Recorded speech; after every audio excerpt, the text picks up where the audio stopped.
Alert. CWF is live in 5, 4, 3, 2, 1. I'm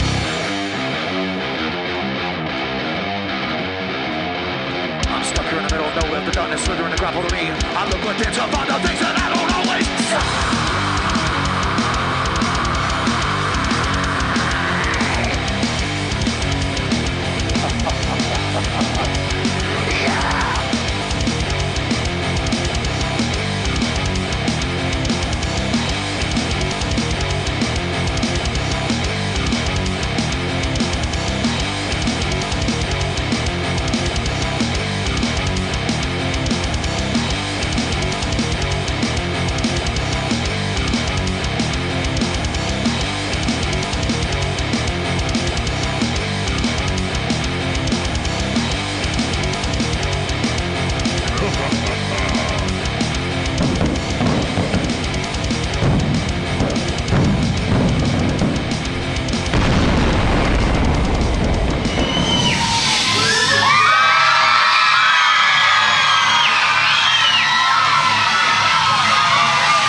From the Mid-Atlantic Sportatorium in Gibsonville, North Carolina, a very special afternoon here. Brad Stutts and Nick D are in the booth. Nick D, we've got about 130 screaming kids from the Alamance County Boys and Girls Club here as part of their summer camp program. They're the only ones in the house tonight, and this place is packed with kids. I mean, they came in with a lot of energy, and we're starting off with a great matchup here for the kids today. Of course, our regular fans will know that back in May, we did the Battle for the Bus fundraiser to buy new transportation for the Salvation Army Boys and Girls Club of Alamance County. Turns out that that new bus that was purchased with the money that was raised at Battle for the Bus is sitting outside. They used it today to bring all the summer camp kids here. And like you said, a unique matchup to start things off here. Number Man against Kamakazi Kid. Our longtime fans will remember that Number Man, a very unique character in CWF history. He was very influential in the television title picture a number of years ago. We saw him back at the homecoming in May, and he's back here again, taking on Kazi. These two have done battle a number of times in the past. Oh, God! Referee Joey Hogan might have just doomed Number Man to having a broken nose right there. Yeah, you said it, Brad. Kazi is definitely, taking it to the Number Man, and the kids are actually into it. They actually, the Number Man came out trying to tell about math. Kids are not worried about math. It's summertime. They want to have fun. And Kazi's here to make sure they have fun. It's going to be a fun afternoon here at the Mid-Atlantic Sportatorium. 5 great matchups scheduled. We thank you for joining us here at Video On Demand at ondemand.cwf247.com. Oh, God! Ow! Give him a wedgie. That one hurts no matter how old or young you are. Oh, man, Number Man is definitely feeling he's getting the math taken to him by the Kamakazi Kid today. Of course, Kazi is a former Mid-Atlantic heavyweight champion, former Mid-Atlantic tag team champion, the very first Rising Generation League champion. Oh, inverted, big atomic drop. Kazi's done just about everything here in CWF Mid-Atlantic. Number Man never held a championship, and a bit of a, inverted atomic drop. Number man, like I said, a controversial character. He likes to stir things up, and he's caused problems for Kazi in the past. He caused problems for Michael Yamaha years ago. Gorgeous drop kick from Kamakazi Kid. This place literally, the Mid-Atlantic Sportatorium literally sounds like the classic Dallas, Texas Sportatorium right now. It is screaming kids from wall to wall inside this place. We thank you for joining us on demand at ondemand.cwf247.com. Number man slams Kazi off the top. Wow, and you can hear the chorus of boos from the audience right now. They definitely did not like to see Kazi go down to the number man right now. Puts the foot on the chest, not even a 1 count. Joey Hogan didn't even get his hand to the mat 1 time off that lazy cover. And they do not like the number man here at the Mid-Atlantic Sportatorium this afternoon. They do not, and they're definitely letting the number man have it with a rousing chant to him, and he's almost affected by it. Nerve pinch, double nerve pinch. The throat is over the middle rope. Because number man counts along with the official. He's very proud of himself as the number man. The number man is... Kids don't like math, Brad. They don't like to worry about schoolwork during the summertime. And the number man is trying to give them a math lesson today. Go figure. Well, if the number man reaches 5, he's going to be disqualified here. So he needs to keep his mind on the numbers, so to speak, because if he reaches 5, he will be disqualified. Number man dives, big body splash in the corner. He put that 1,814, 675 right across the chest. 375, excuse me.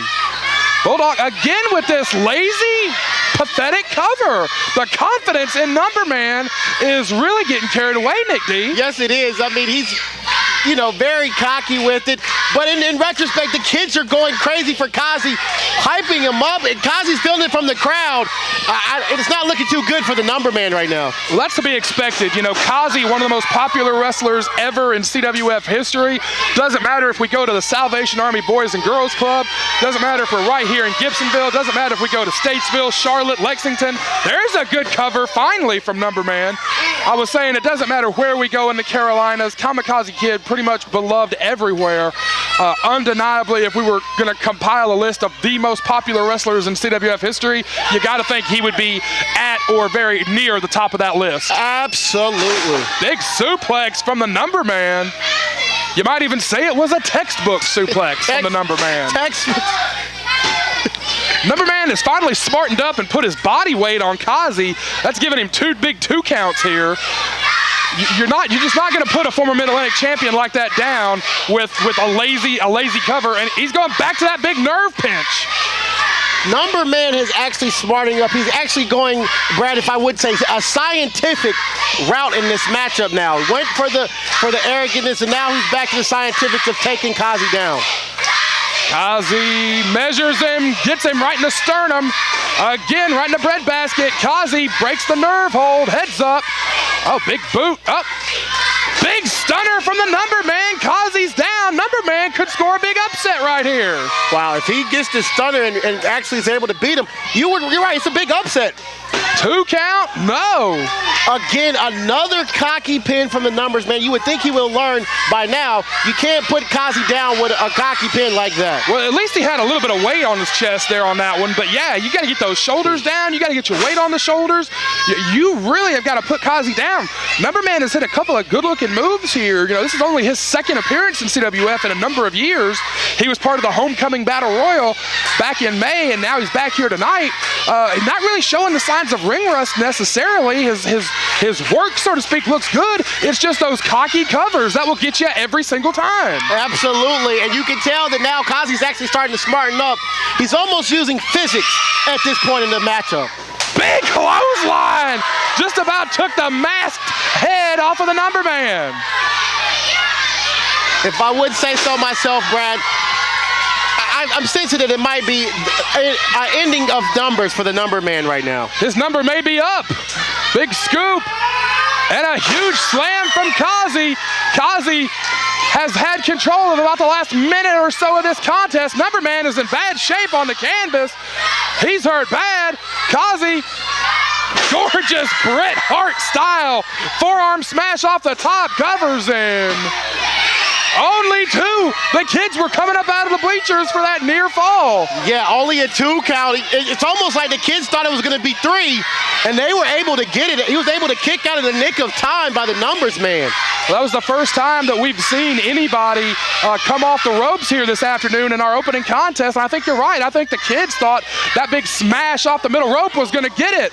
Hot shot over the top rope there from Number Man. Number Man is thinking now at least. Cradles him up here, heads up. Feet are on the rope. No, I think Joey Hogan caught him.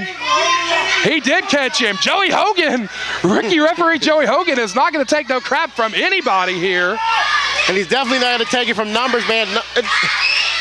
Number Man climbing up again. What are we going to see here from this unique masked competitor? Boom! Super kick right in the face. Good night. Number Man is out on the canvas. This may just be the exclamation point here for Kazi.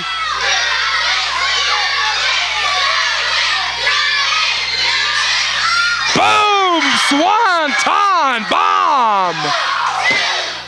And he gets it! Kamakazi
The first Ric Converse locking up with young Smith Garrett here in our second matchup of the afternoon.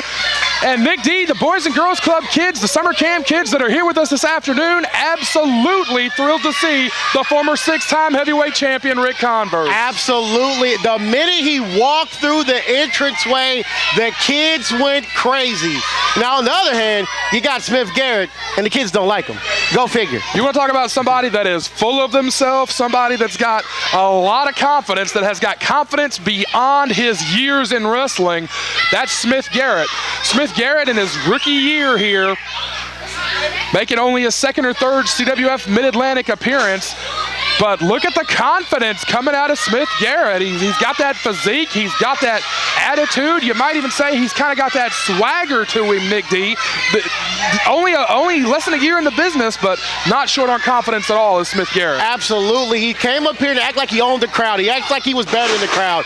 And, of course, dealing with kids don't like bullies. And he's actually coming out here like he's a bully out here tonight. Right now, he's kind of bullying Converse a little bit. I think the former six-time Mid-Atlantic champion might be a little surprised that the youngster, there you see him flexing.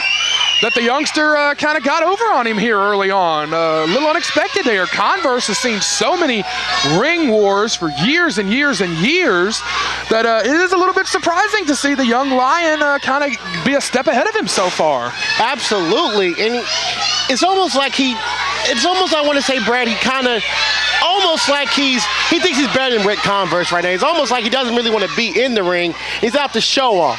Being a show off. And sometimes being a show off will get you in trouble, especially with somebody that's a 6-time former Mid-Atlantic heavyweight champion like Ric Converse. Converse, exactly right. Converse is not the man to show off with here. If he thinks he's better than Converse, that's great. But Converse has got well over 10 years, an international reputation, wrestled all over the country. Been the world heavyweight champion, the world tag team champions back in the relaunched version of the AWA some years back. If this guy thinks he's better than Converse, he's going to have to prove it today, because Converse's record, his pedigree, and his credentials speak for themselves. I mean, we can't forget he's the current one half of the dynasty, who is the current CWF tag team champions here in CWF Mid-Atlantic. That's exactly right.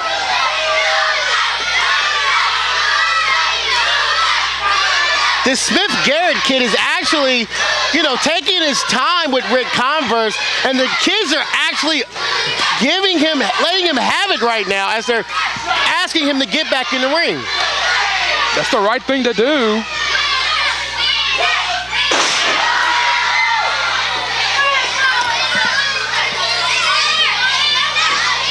Converse scoops him up. Big slam there on Smith-Garrett. Converse hits the ropes and drills him.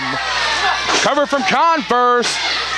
The opposite of Number Man. From the very first cover, Converse had all his body weight down. He had the weight over the shoulders. The opposite of what we saw with Number Man. Here, Converse not looking to show off like Number Man, not looking to show off like Smith-Garrett. Converse is looking for the victory, Nick D. Exactly. He's a 6-time, like you said, he's a 6-time former Mid-Atlantic heavyweight champion. He's a current CWF tag team champion. He's been all over the world. He knows that if he were to lose to Smith-Garrett, a young rookie here in the CWF, it's not going to look good on his resume. Absolutely not. This event that we're putting on for the Boys and Girls Club of Alamance County Summer Camp program, this event is going out worldwide at On Demand. Oh, referee kind of got shoved down a little bit there. I think that was Smith-Garrett kind of manipulating the referee. Converse wanted him to check, wanted him to break it up, and Smith-Garrett kind of took advantage of things right there, and now Smith-Garrett is on the upper hand. I was saying, this event that we're putting on for the Salvation Army Summer Camp is going out worldwide at ondemand.cwf247.com. There could be people right now watching us in China, watching us in Japan, watching us in New York City and California. So a cover here from Garrett only got him 2. So a win on this event, even though it is not one of our typical Saturday night events, a win on this event, it's still going out worldwide just like the Saturday night shows are. You could still make waves with a win here. Exactly, and you've got to give it, unfortunately I don't like this, but you've got to give it to Smith-Garrett. He's showing off, but he's backing up everything that he's doing. Once he got Joey Hogan in the way, he's been able to capitalize and take advantage of Ric Converse. Converse powers out, hits the ropes, shoulder tackle. No, he did not get it. Knee to the guts, almost like the old kitchen sink you hear it called sometimes. And Smith-Garrett wiping his sweat on the former Mid-Atlantic champion. No respect there from Smith-Garrett. It's almost like Brad Smith-Garrett knows he's got the physique, he's got the body, he's full of charisma. He's out here to show off to not only the kids, not only to Ric Converse, but to everybody that's going to watch this in CWF, that he's going to be a force to be reckoned with here in the CWF Mid-Atlantic. Choking him there. Smith-Garrett taking the cheap shots, taking the advantages, getting up in Joey Hogan's face. We've already seen, whoa, Joey Hogan gives him a big shove. We've already seen him try to manipulate and maneuver Joey Hogan once, and Joey's not going to let him do it. This is a tough referee here. Converse trying to break the momentum here. He's got a couple of big shots. They're trading shots right now, Nick D. Converse looks like he might be getting the better of it. But again, you got to go back to Smith-Garrett. He was able to make sure that he knew that with the momentum that Ric Converse was going in, but was able to stop it. This is a breakout performance potentially. Lazy cover. What is with these guys and these lazy covers this afternoon? I think Smith Garrett feels as though he's better than Ric Converse, and he's here to show it. And it's not good to be arrogant and cocky with a guy like Ric Converse. Maybe somebody else on the roster, but somebody with enough experience and a measuring stick as Ric Converse, that's something you don't want to do here in CWF Mid-Atlantic. A win over Converse. This is not an untelevised event. This is a fully produced CWF Mid-Atlantic event, and a win over Converse is huge. Why would you not take every opportunity?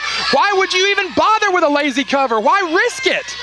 Your guess is as good as mine, Brad, but he's, on the other hand, feels as though he can do it. Garrett looking for a succession of vertical suplexes here. He got 2 of them, heads up. Drilled him with 3, Converse down. Now he's got the body weight on, but only 2.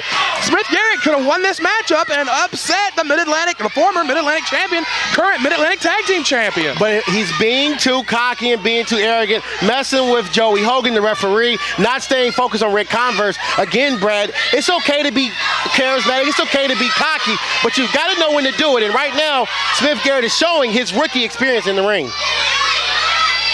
Smith Garrett stomps away. Garrett needs to create a big opening. He's hit some good-looking stuff in this contest, but he needs that one big haymaker. He needs that one big maneuver that can get him the win. You're not going to pin Converse off a back elbow. Definitely not. A guy that's been in the, like you said, 10 years experience, former 6-time Mid-Atlantic champion, current tag team champion. Took too long on that suplex. Converse has got him up in the Richter scale. Bam! Dropped him on his face. Will Garrett amazingly kick out of the Richter scale? No, he does not. Your winner of the match, the first, Ric Converse.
is a very special rematch from the Battle for the Bus. Introducing first, from parts unknown, weighing in at over 400 pounds, the Mecha Mercenary.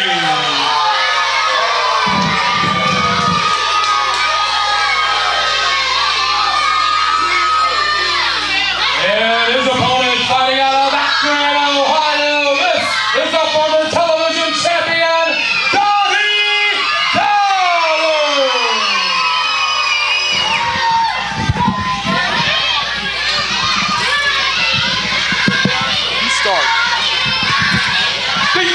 Ladies and gentlemen, we are here back at the special event for the Boys and Girls Club, and we have a rematch between the Mecha Mercenary and Donnie Dollars. Nick D alongside Brad Stutts, and Brad, this is a return match from the Battle of the Bus we had last month in May. That's right. Back on May the 17th, we presented a very special fundraiser event for the Boys and Girls Club to purchase them new transportation for their summer camp program. I understand Tyler Dalton was telling me that the bus that was purchased from that fundraiser is here today. We touched on that earlier, but these guys locked up at the battle for the bus.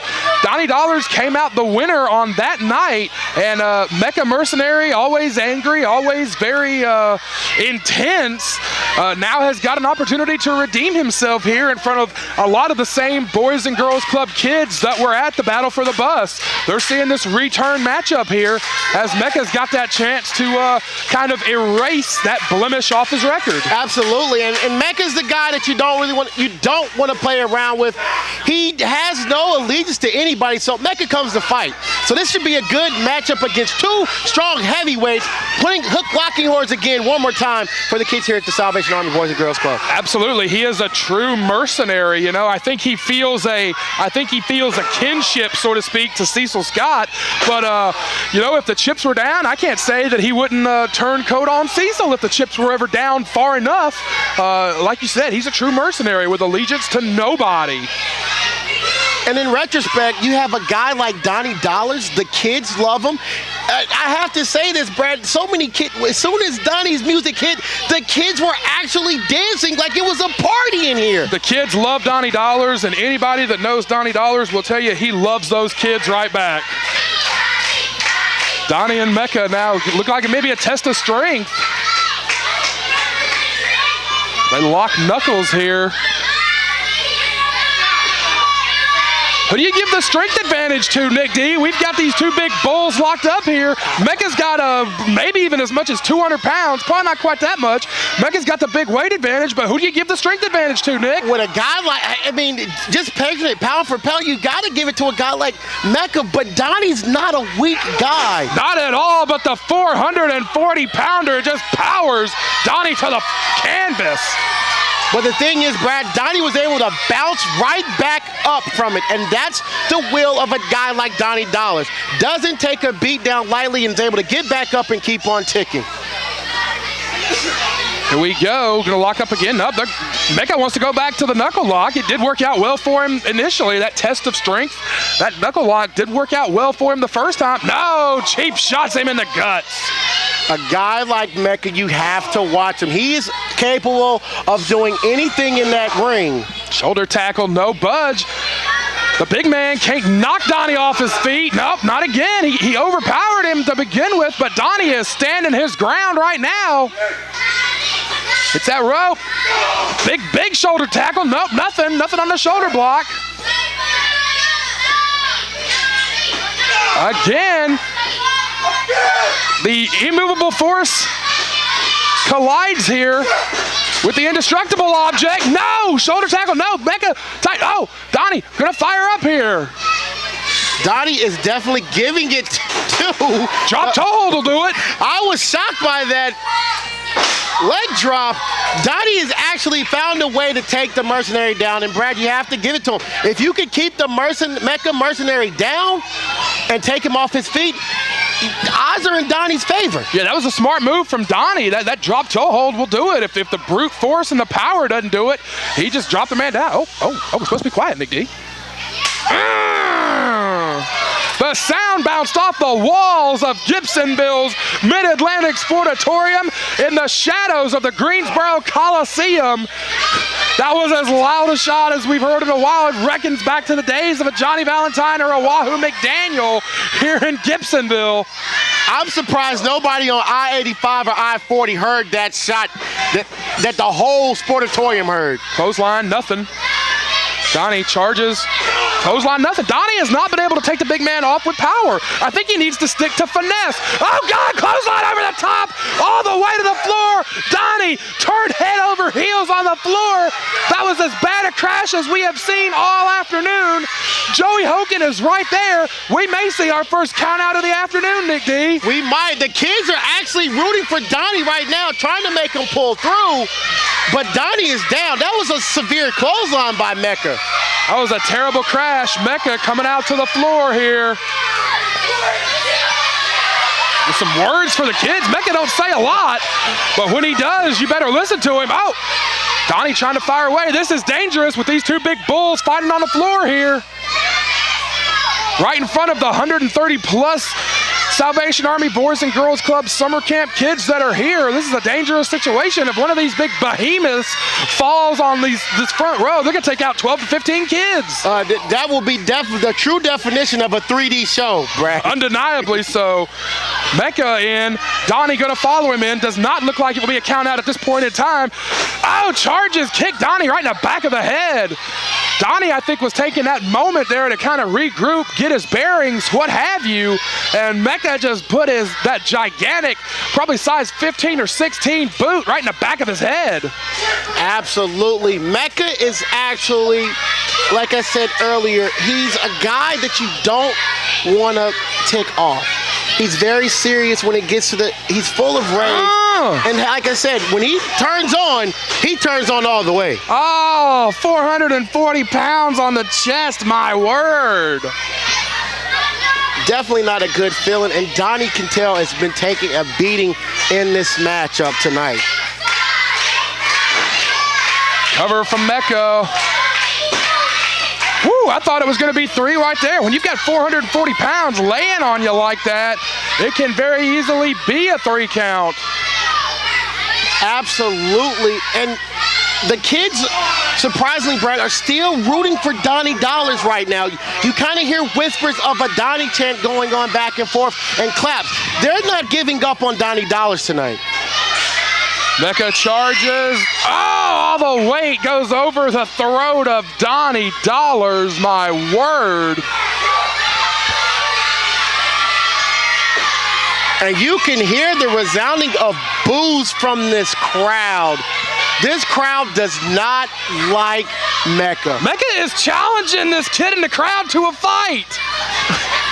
That's not nice at all. It's not nice, but Brad, the kids probably look at Mecha as a bully in school. Just, the kid on the playground that wants to take your juice box or take your lunch money, and he lets him have it. You take my lunch money, we're going to fight. I like to eat. You trying to take my lunch money, we're going to fight. Small package from Donnie Dollars. Get out of here. Desperate times call for desperate measures. Donnie was really getting ragtagged by Mecha and pulled that small package out of nowhere, but that was only 2. Only a 2 count for Donnie, but you gotta give Donnie credit. He's starting to mount some offense to try to take the Mecha Mercenary down. Will it be enough to get the win, though? That's going to be the big question. Mecha is really just destroying Donnie at this point. All that weight advantage that he's got. He's been, not only has he been hitting some real body-breaking shots here, but every opportunity Mecha's got, he's laying on Donnie. He's stepping on Donnie. He's leaning on Donnie.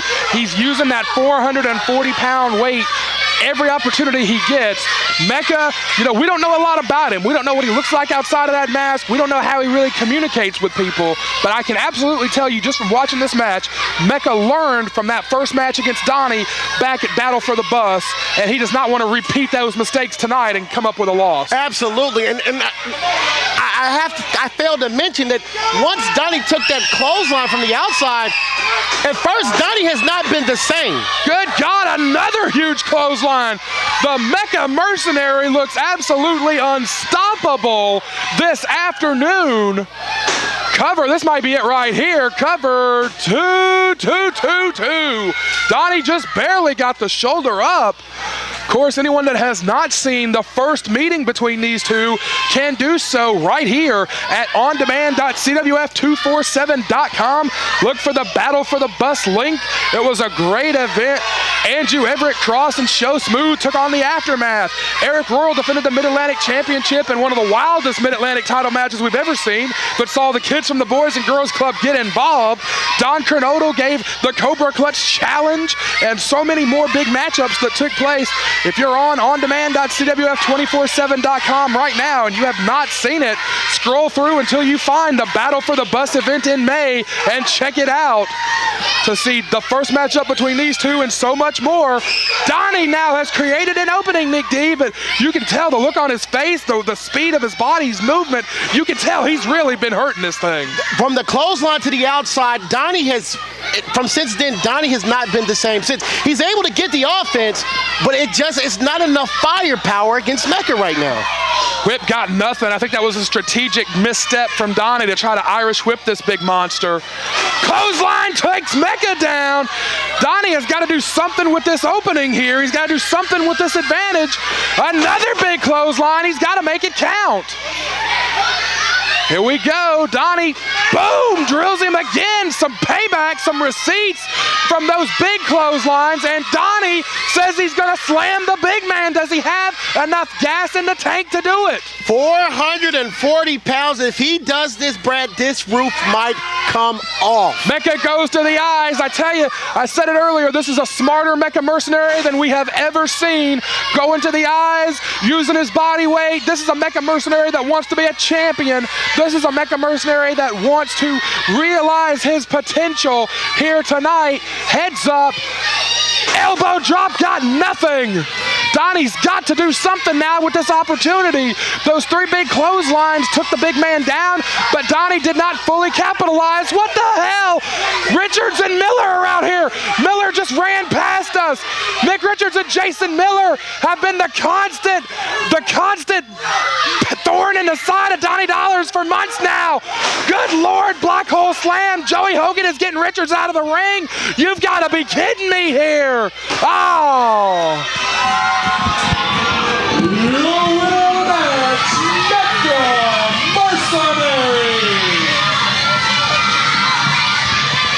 A horrible twist of fate that befalls Donnie Dollars here. Mecha Mercenary wins it, but not without help from the Lost Cause Nick Richards and his sidekick, his partner, Jason Miller.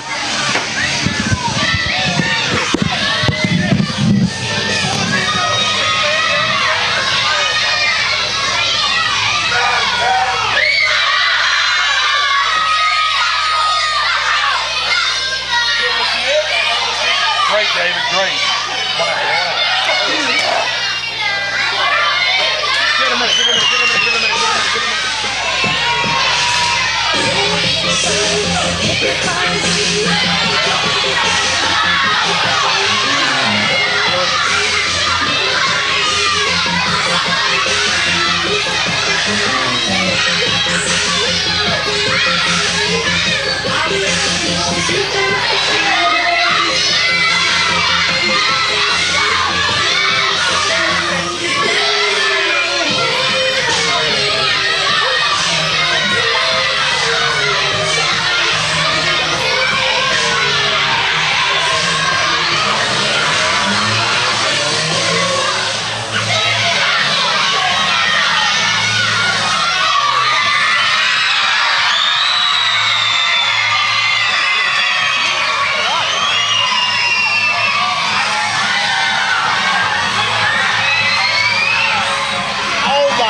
This is the head honcho, Trevor Lee.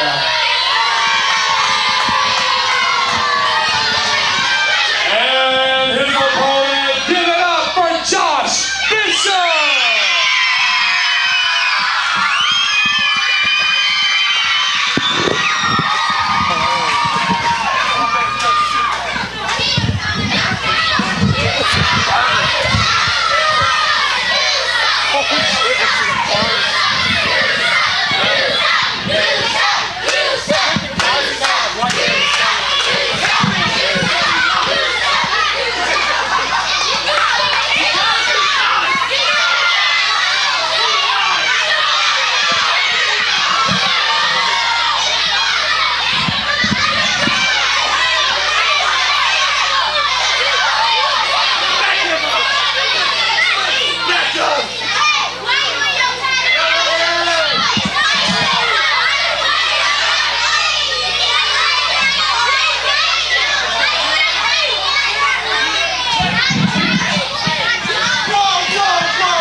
Ladies and gentlemen, we are back here at this special event for the Boys and Girls Club of Alamance County. And we have a great matchup between Trevor Lee and Josh Bishop. And Brad, the reaction when Josh Bishop came out was almost like a riot was about to start here in the Sportatorium. Very exciting matchup we've got here. Bishop is a very explosive and exciting newcomer here. Very, very explosive potential here. You know, Trevor Lee, like him or not, and I don't really know of anybody that does, but like him or not, Trevor Lee, one of the most explosive athletes we have here in the Mid-Atlantic, one of the best athletes we have here in the Mid-Atlantic, and Bishop, obviously in tremendous shape and a well-traveled veteran, so this is gonna be a really good matchup here.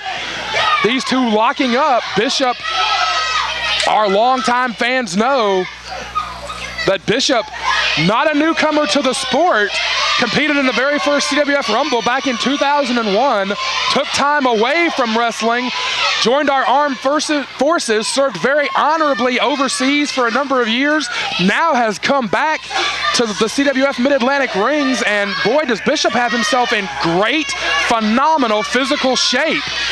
But at the same time, Brad, whether, like you said, whether you love him or hate him, he's got a tough matchup against Trevor Lee, a former television champion. I've basically been around in CWF.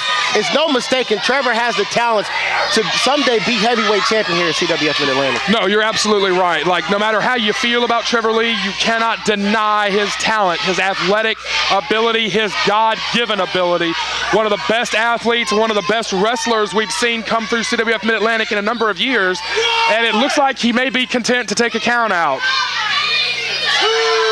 The count's only up to 2, but we need somebody, we need Tyler Dalton or somebody to go check out Trevor Lee, because it looks like he may be hitting the highway. Oh, heads up, Trevor coming through the entranceway.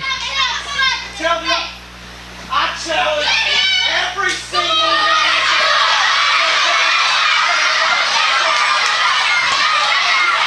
Trevor Lee is making challenges to 135 kids for rock, paper, scissors.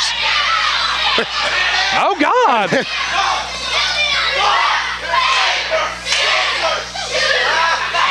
Oh. Collar and elbow tie up. Trevor Lee going behind Bishop now. The worst thing about Trevor Lee, by far, the most obnoxious thing about Trevor Lee. And there are a ton of obnoxious things about Trevor Lee. But the most obnoxious thing by far is that he might be as good as he thinks he is. And that's downright scary. That is, well, like I said, I mean, you're right, Brad. I mean, that's one of the things. He's obnoxious. There's a lot of words to describe him, but you can't deny the fact when he gets in the ring, he goes from 1 to 1,000 and can give you a best show by far in any card he's built in here, either CWF or anywhere in the state of North Carolina.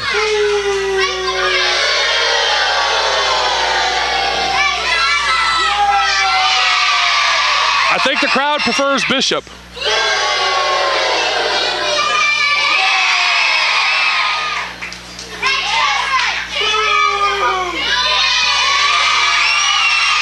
It doesn't work so well when Trevor tries it. No.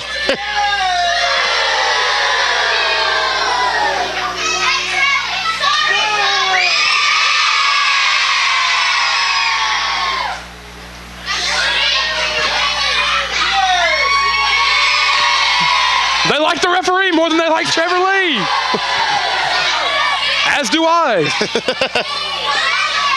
Up, roll up, schoolboy, heads up. Woo, almost got him. Trevor Lee is headed back outside.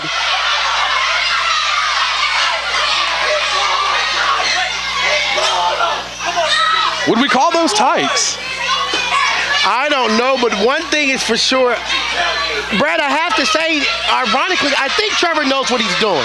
I think he does too. I think strategically, he's trying to take the attention off the match so that Josh Bishop will take attention off of it, and then he can strike at any time. I think you're 100% right. If Bishop is playing too much to these kids and paying too much attention to these kids, then Trevor Lee can strike out of nowhere with that big knee strike, the kill shot that has knocked out gosh darn near everybody in the past 6 or 8 months.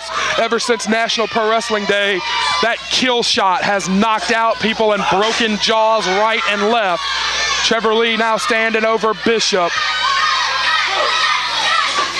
I will say, good move there from Bishop. I will say, playing off what you said about Trevor Lee, I don't think there's anybody that is as motivated as Trevor Lee to be the best. Maybe the Mid-Atlantic champion, Arik Royal. But other than him, I don't know of anybody that is as motivated to be the best, to leave no doubt. If Trevor Lee was a professional football quarterback or a coach, Trevor Lee has the attitude and the mindset that he wants to run the score up and leave no doubt who the better team is. And he brings that same attitude to wrestling. He wants to knock a man out with that knee strike. He wants to wipe him out with that big orange crush, that big flying power bomb. He wants to leave no doubt who the better man is, and that he is, for that matter, the best. He's had a lot of big wins here in the past year or so. Trevor Lee, undeniably a rising star, but so is Bishop. You know, we talked about Bishop's time away from the ring. He's back now in CWF Mid-Atlantic making regular appearances, and this would be a huge win for Bishop here, kind of like what we were talking about earlier with Smith Garrett. This would be a big win for Bishop. Absolutely. A man that served his country. Oh, God. Go ahead. Served his country and made his return back at CWF 350. He had a lot going on, and I think if he does that, he can upset it, and I think you could, safe to say, you could put him in a push for any title here at CWF with a big win over Trevor Lee. Trevor Lee has been depanced. I don't want him. But goes back to your point, Brett, I have to say this. You know, Trevor Lee reminds me of any sports team, the Miami Heat, the Yankees, any of your dominant sports teams. People love to hate them because they're so good, the New England Patriots. But whether or not you love or hate them, they come out and they do what they have to do, and they have to do what they got to do to make a winner. And Trevor Lee is that guy. No matter if you like him or hate him, he will make sure that by the end of the night, you know who he is. That's a great analogy. Big power slam from Bishop. Only got him a 2 count. Referee Robbie Walsh was right there. And Trevor Lee takes the powder once again, this time without his shorts. Oh, he got him. Bishop going out. This is our second straight matchup that has seen a big fight on the floor here. But I think this time Josh was smart. He got tired of Trevor, you know, as the crowd was saying, chickening out, so he decided to take it into matters into his own hands. Got tired of Trevor's shenanigans, pretty much. His gaga, his ha-ha, his goofing off. Count back to 1.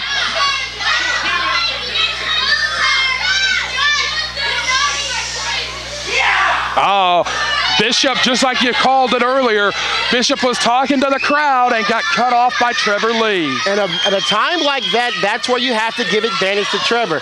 Josh Bishop has been away from the while, and the crowd loves Josh Bishop. Big slam on the floor, maybe? No. Oh, God, Bishop ran right into the post. Sorry to cut you off there, Nick D. The crowd does love Bishop, but they love Bishop, but again, being away from the ring for so long, you kind of get rusty. And a guy like Trevor, who's been here for a while, kind of uses his head a little bit, as you can see with the run into the ring post. Oh, God, kick Bishop right in the face. And it has silenced this crowd.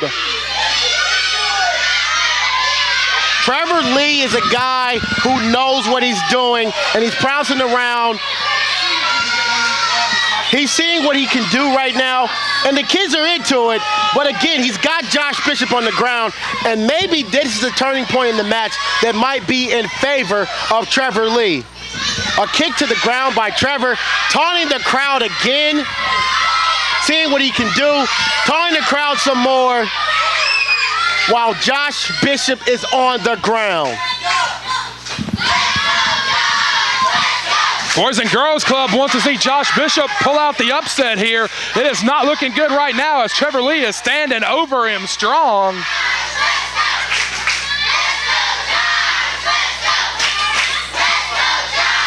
Bishop fires away here.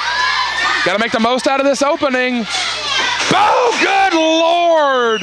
What a drop kick by Trevor Lee. And that goes back to what I told you, Brad. Whether you like him or hate him, when he gets in the ring, he goes from 0 to 1,000, and that drop kick was probably one of the best drop kicks I've seen ever from Trevor Lee. Maybe the prettiest drop kick in CWF. Robbie Walsh taking his eye off the matchup here.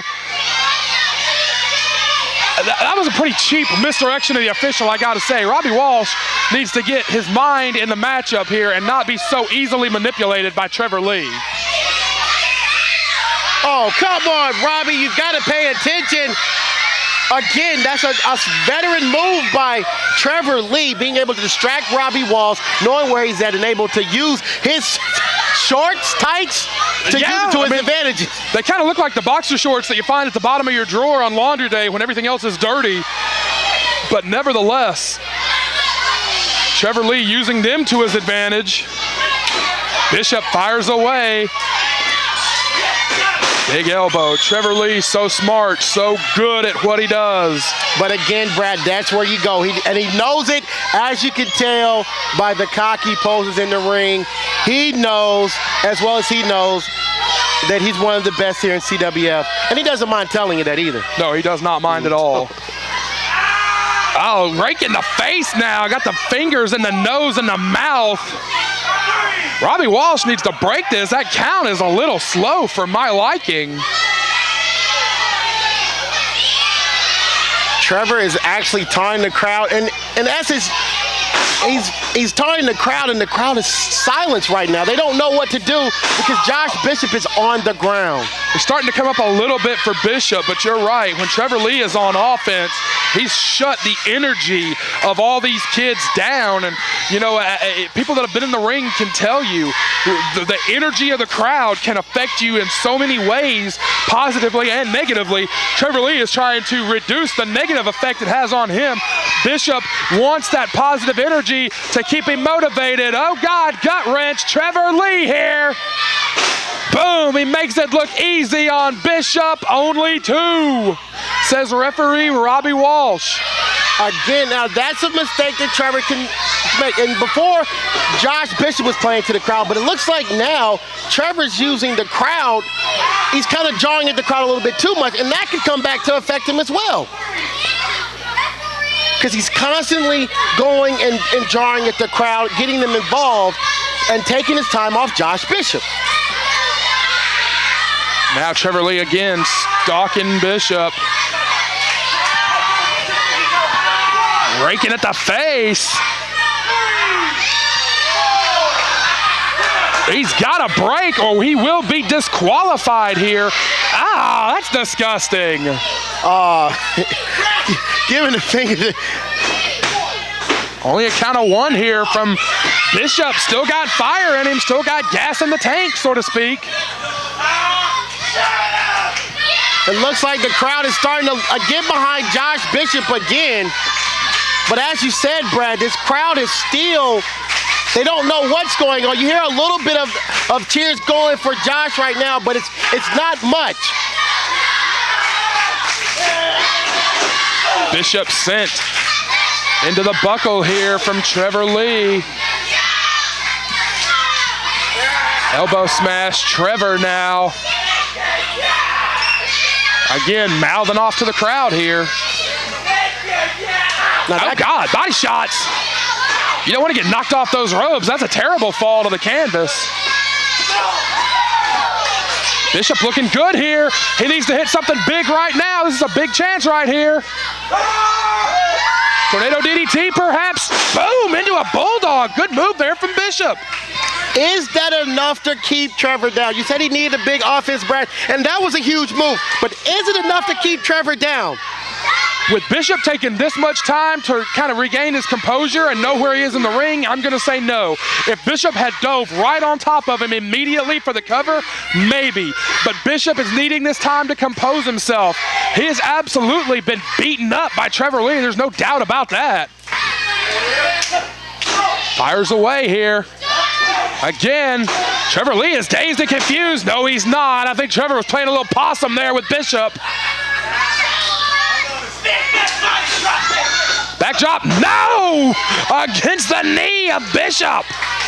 Josh Bishop is starting to gain the offense, but is it enough to keep Trevor down? Clothesline after clothesline, but he's got to hit that haymaker. Big slam there from Bishop, got the cover. Woo, just who? You heard the kids come up. Only a 2 count. Brett, I thought it was over. I thought it was over once he hit that move. I thought he was done, but you got to give it to Trevor Lee. He's able to kick out of it. He's able to kick out of it and hit him with that move. Now he's got him backed up into the corner.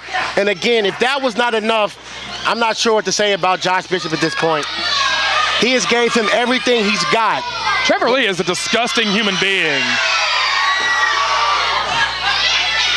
Look for the gut wrench again, going for it. No, Bishop slips out. Bishop.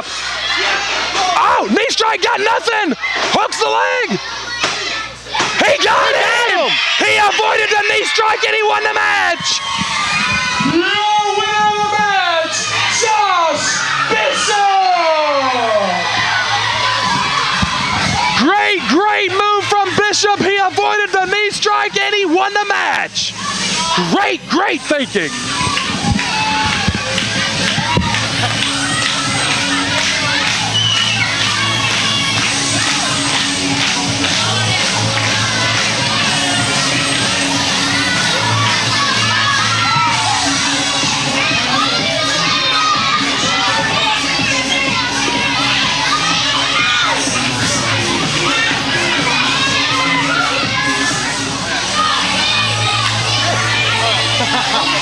Arik Royal said to play here.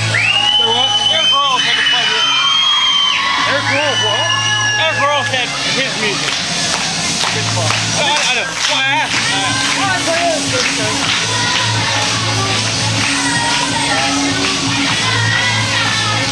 Give it up for Josh Bishop, everybody. All right, kids, we got one more match tonight. Are you guys ready for the main event? All right, our main event this evening. This entire day, everyone's been lying to you. Because it doesn't matter how trained you kids can get. It doesn't matter how safe they think it is even when they are trained. Because you'll run into somebody like me. If any of you little brats step in my ring, I promise you it will be the first and last time. And I'm about to show you that cheating always wins. And I'm about to show you that I'm about to down our champion. Come on, Mills.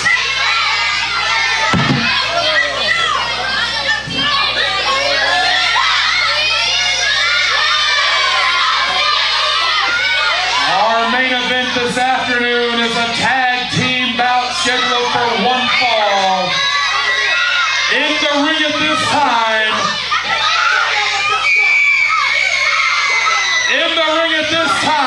Jason Miller and his tag team partner on the floor, the Lost Cause, Nick Richards.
titles. It was tight, son.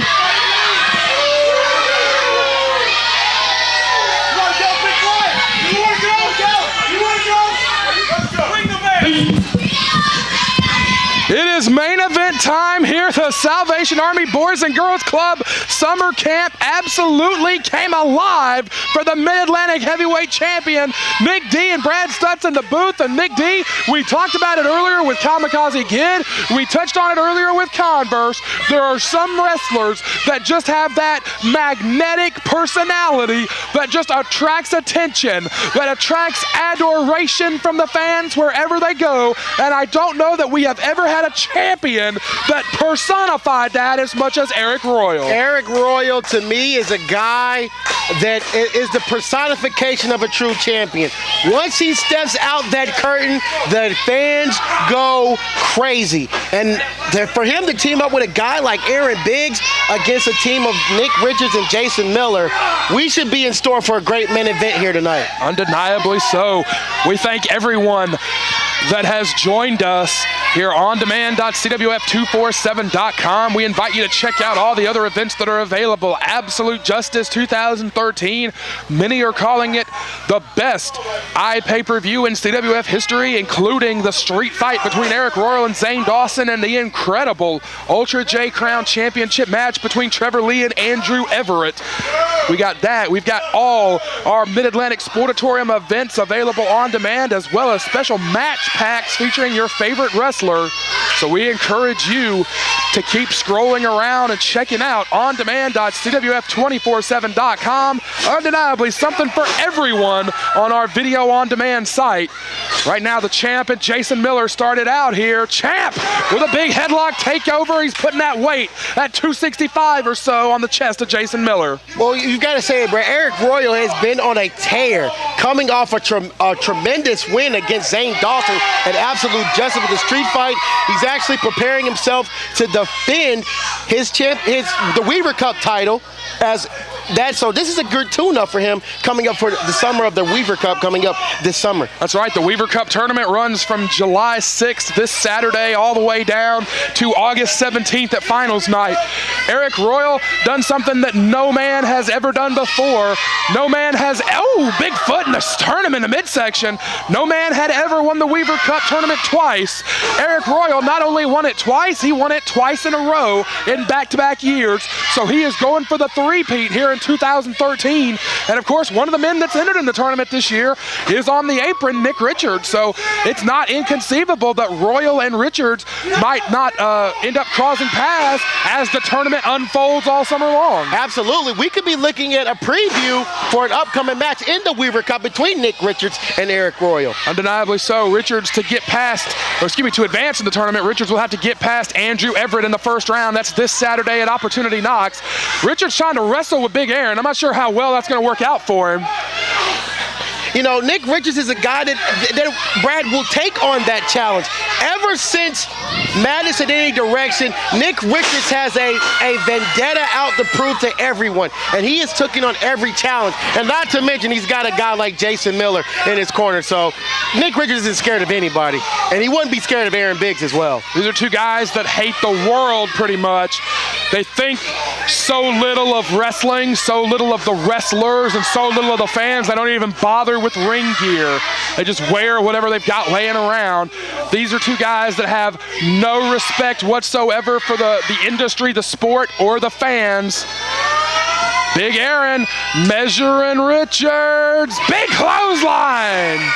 But in retrospect, Brad, you've got a guy like Aaron Biggs, who came from the CWF dojo, has trained here in CWF. You've got a guy like Arik Royal, who has trained here in CWF as well. They have respect for the business, and they understand what CWF and what wrestling means to them. So it's a very contrasting styles in this matchup tonight. 2 big slams here from Aaron Biggs. 3 big slams. If I was Richards, I would stay down. Oh, he had words from Miller in the corner and drops him again. Richards is getting absolutely demolished here by Aaron Biggs. If I was Nick Richards, I'd be trying to make a tag right now, because if he stays in the ring, I think he's going to be still having a sore back in the morning. Another scoop slam. Richards is getting demolished here. There's not going to be much of Richards left for Andrew Everett this Saturday night at Opportunity Knocks. Another slam. My gosh. And he's going for another one. Referee Robbie Walsh with the ECU. He can't count that high. Good Lord. What is that, 6 or 7 scoop slams in the matter of 2 minutes? He keeps firing up, and Big Aaron just keeps scoop slamming him. Richards is going to have brain damage by the time this series of slams is over. They're calling for one more, Brad. The kids are calling for, I think Arik Royal is leading the kids calling for one more. Good Lord. I think Richards is done for the night. Where Miller is going to have to stop this momentum of Aaron Biggs. Good Lord, he's got the big man up. That didn't work. Nope. That didn't work at all. Miller looked like a house just fell on him. All you saw were his feet kicking underneath Big Aaron, the newest graduate of the CWF Mid-Atlantic Dojo. Of course, if you are watching us at home or on your mobile device and you have ever dreamed of becoming a pro wrestler, visit CWF247.com. Click on Training School. All the information on the CWF Mid-Atlantic Dojo is there. How to schedule your pre-screening, your interviews, and how to get started training being a professional wrestler. Matter of fact, all 4 men in this match are graduates of the CWF Mid-Atlantic Dojo. They all took their very first steps in a wrestling ring right here at CWF Mid-Atlantic. And these atomic drops by Arik Royal are definitely taking a beating to Jason Miller. There will not be any little Millers running around anytime soon. Absolutely not. Crowd chanting, "This is great" right now. Great move from Miller. He's got to create an opening. I didn't do it. Oh. Huge looking arm drag there from Arik Royal. The champ is sending Miller from pillar to post. Miller just about took out our cameraman, Grant Sawyer. Oh, man, Jason Miller had to go to the outside. Maybe this is a chance for him to regroup. Big drop kick. Miller and Richards are out here on the floor beneath us. The champion and Aaron Biggs are in absolute control of this matchup. So, Nick D, the question I'm going to put to you right now is, what are Richards and Miller going to have to do to mount an offense here? What are they going to have to do to get back in control? They're going to have to get this crowd silent. Arik Royal and Aaron Biggs are feeding off the crowd right now. If you can find some way to silence the crowd at any point in this match, I think it will go in the favor of Jason Miller and Nick Richards. But right now, the crowd's too much into it. Get the crowd out of it, I think you got a good shot. There's a good move from Miller there. He took the opening. Pops. Oh, good Lord. He's drilling Aaron Biggs. He didn't want just 1 or 2. He wanted 4 or 5. I really thought Royal and Miller were about to come over our table here at commentary. And now Richards and Miller have got an opportunity here.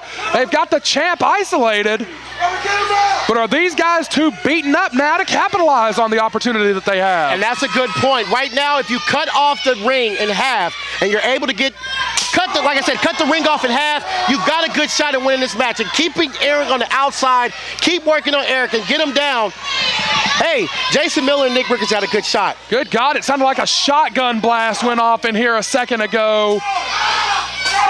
Royal trying to fight out of that corner. He's got to get to Biggs. No. Miller raking the face. Good move from Miller. Not technically illegal. He stopped the man from getting to his partner, and that's what he needed to do. Exactly. That's how you win a match, Brad. You take this ring and you divide it in half. If you're able to keep the other man's partner on the other half of your ring, you're able to get an advantage. Wearing him down will give a good shot for Jason Miller and Nick Richards. Cover here from Miller. Miller is undeniably the heavy hitter of this duo. And we cannot talk about Jason Miller and not talk about that Miller's best DDT, that crippling DDT. We have seen him level Mark James with it on the floor. We have seen him drop Donnie Dollars on the concrete floor. We've seen him drop Dangerous E. Corey Edsel on a chair. That maneuver has put people out of action. Corey Edsel and Mark James are both on injured reserves right now. Cover from Richards. Aaron Biggs breaks it up. Corey Edsel and Mark James are both on injured reserve right now because of Jason Miller. That's a dangerous maneuver. And right here, we've got a young rookie just starting out his career, and we've got the Mid-Atlantic champion.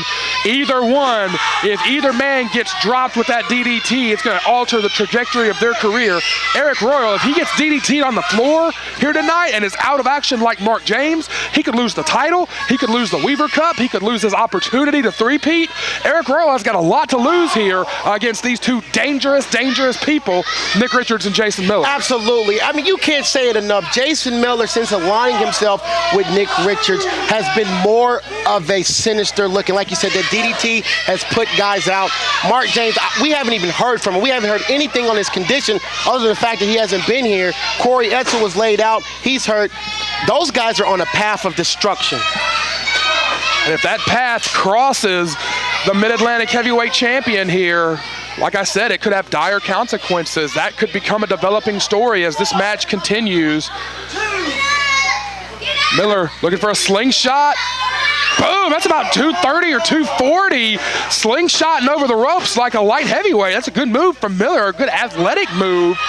You know, these guys, clearly they have no respect for the sport. They have no respect for the fans, but these guys are good. They can go. They could become major players here in CWF Mid-Atlantic.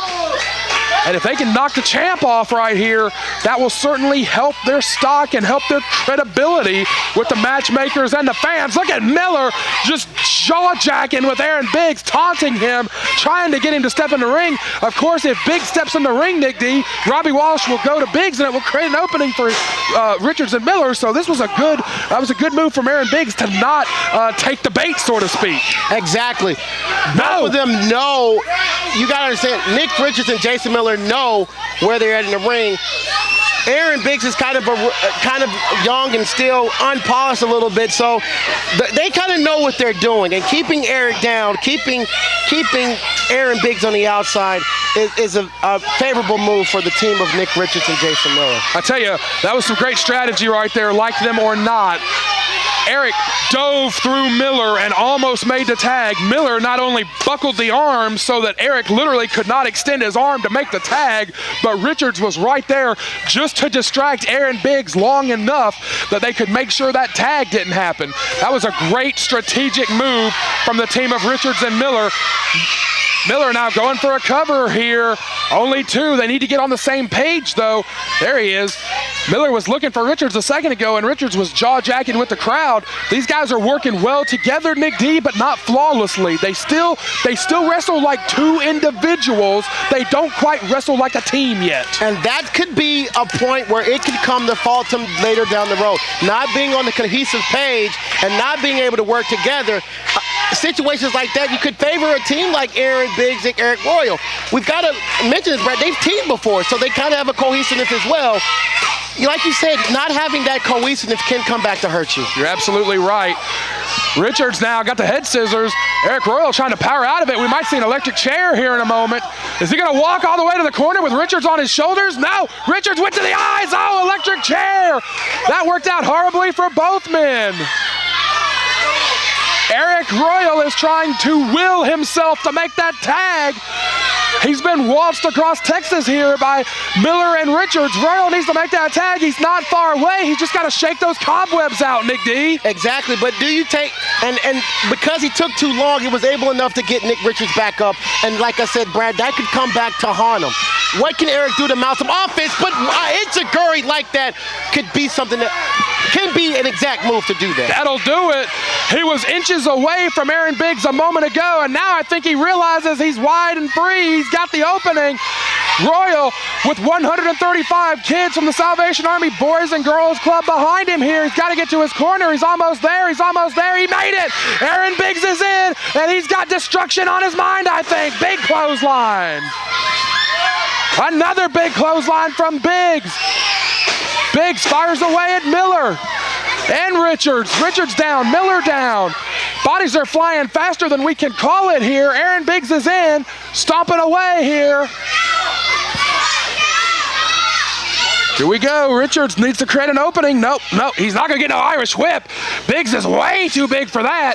Biggs, hold her block. Oh wow, Aaron Biggs, as soon as he got the tag, it's been on a wrecking. It's almost like he's been a wrecking ball, being able to take out both Jason Miller and Nick Richards. Good Lord, big splash, no water in the pool. If he'd have landed on Richards, he might have killed him. But Brad, I gotta say that's almost a rookie mistake from Aaron Biggs, not being able to take it to Nick Richards and gave him some leeway. Only got two here. Richards has got the stool. Wait a minute. Heads up, heads up. Donnie Dollars not gonna let Richards do it. Good Lord, spine buster from Aaron Biggs. And they got him.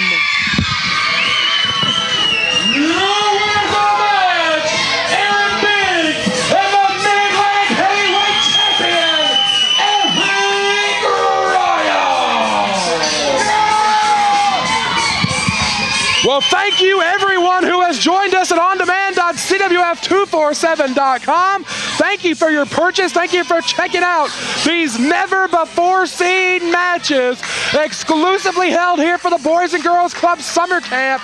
This is Brad Stutts and Nick D signing off. We will see you next time. For all the live event information, keep checking out CWF247.com.